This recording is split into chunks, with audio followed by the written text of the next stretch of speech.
all that. They know what the rules are. They know that they have to have their all of their information on the back of our car. She's not, Marijuana Anti-Prohibition Project. You're calling yourself what you are. I like that. People keep calling themselves drug policy reformers when they're really anti-prohibitionists. We're drug policy reformers. We're anti-prohibitionists. We think that we need to redo the whole thing. The legal drug system is totally screwed too. All you gotta do is look at prescription drugs and know there's something really wrong there. And no, people don't. It's so much to fight. The big, huge industry is huge. Here at the 4th Annual National Cannabis Therapeutics Conference, it's almost like old home week for me, because here is Sandy Burbank from Mothers Against Misuse and Abuse. And I knew Sandy when I used to live back in Oregon a couple decades ago, it almost seems. No, I don't think it was that long. It was probably over 10 years ago, over a decade. Yeah. And I got involved. That's when I first got involved in the movement. And Sandy was one of the first people I met.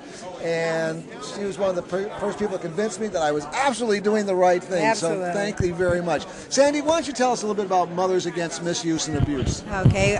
Mama started back in 1982 when we became aware that there was very little education about all drugs.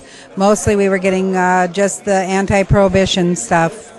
The prohibition angle, and only about illegal drugs, and yet our personal experience in our own families were with legal drugs. People who were using alcohol, tobacco, having problems with over-the-counter drugs, and being over-medicated on prescription drugs.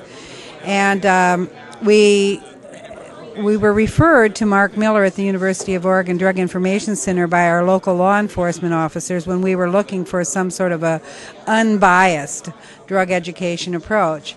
And this was 1981. Law enforcement paid for Mr. Miller to come and give us a presentation, and then he was also paid by our Sheriff's Department to come back and give several other presentations, which were very well received by our community.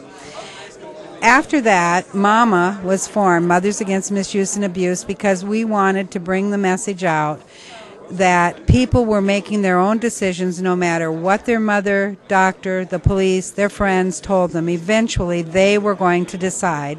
And we thought that most people will make decisions in their own best interest. So we thought if they got good information, they could make informed decisions and would make decisions to minimize harm, which is our whole approach. What we did discover, though, after that, was that it was going to take more than just drug education. So we started advocating for programs that teach people the social skills that they need to find satisfaction in life. People need to be able to read and to write. People need to have good parenting skills. We also felt that many people turn to drugs because they're bored. And so we've really worked at teaching people how to create their own fun, affordable events. For example, we don't put on a dance for the kids. We help the kids put on a dance. They get the ownership. They get to learn how to plan it for themselves. And it's a success even before you have the event. That's the way we approach everything. And then we also, as our fourth goal, decided that we needed to question the effect of advertising on the whole world of drugs and how it affected us. So we've been doing this for years. My daughter Jennifer was a year and a half. She's now the youngest member of our board at 26 and has a very active role in what we're doing. Law enforcement loves our approach. When we go out and give our presentations, there's very little argument. The thing that's very obvious, though, when you look at drugs, all drugs, is that we don't have good drug policy in regard to any drug. If we look at prescription drugs, now people are aware that there's price fixing and all these other interests there that have nothing to do with what's best for patients. It's about money. There are just so many things. People are becoming more and more aware with the prescription drugs of what's happening. More and more seniors are having the negative experiences of the bad side effects.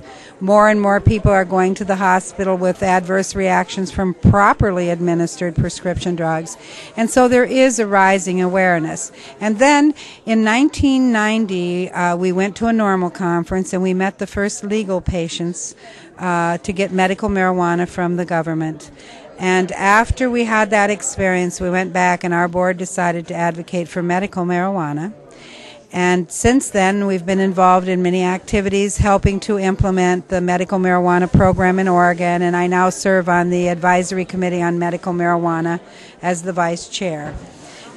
One of the things that we do that is different than a lot of other groups that deal with this issue is we try to teach the patients how to evaluate the interaction of cannabis with other medicines they might be taking, alternative preparations other than smoking, teaching them about how to figure doses. These are all things we've been teaching people about other drugs. It's wonderful to have this opportunity to talk about cannabis openly.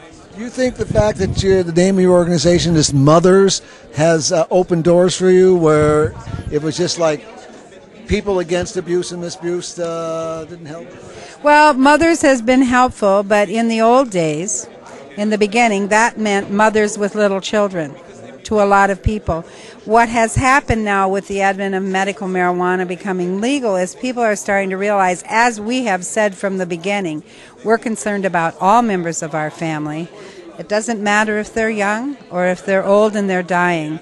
They all need our help. It all revolves around drugs. There's drugs in our lives everywhere, and we want to teach people what they can do to make the best decisions for themselves to keep themselves from harm, and yet seek the effect and the relief that they are looking for. And once again, this is an organization that was basically put together mainly by youth.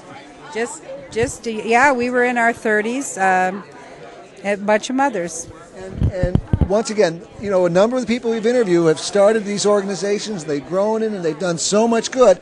And so it's just an indication for you viewers, don't think that you can't do anything. That's right. You can get involved and you can do something and affect people's lives just like Sandy had. Let me tell you about an experience I had early on. I got to go to New York back in 1984. And I was taken up to meet Mama Hale. Mama Hale had the Hale House where they take in babies that are addicted, born addicted, and actually work with them and return them, most of them, to their natural family. Now, Mama Hale was a poor lady whose husband died and left her with 2 children. So she took good care of them, started babysitting, ended up raising 40 of those children. They all got college educations. And then she started taking in the drug-addicted babies.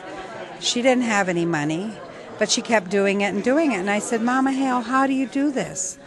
And she said, Sandy, I know it's so much, but I just get up every day, and every day I do what I can do.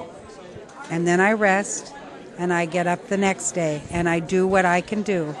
And it's overwhelming. It's a huge issue. A lot of us are faced with huge issues, but the way you solve those problems is you get up every day and you do what you can do that day, and you do it the next day and the next day. And here I am 25 years later with my daughter beside me helping, and every day we do what we can do, and we are making a difference. Words to the wise from Mama Sandy Burbank. Thank you so much for joining us here on Marijuana Compassion Common Sense.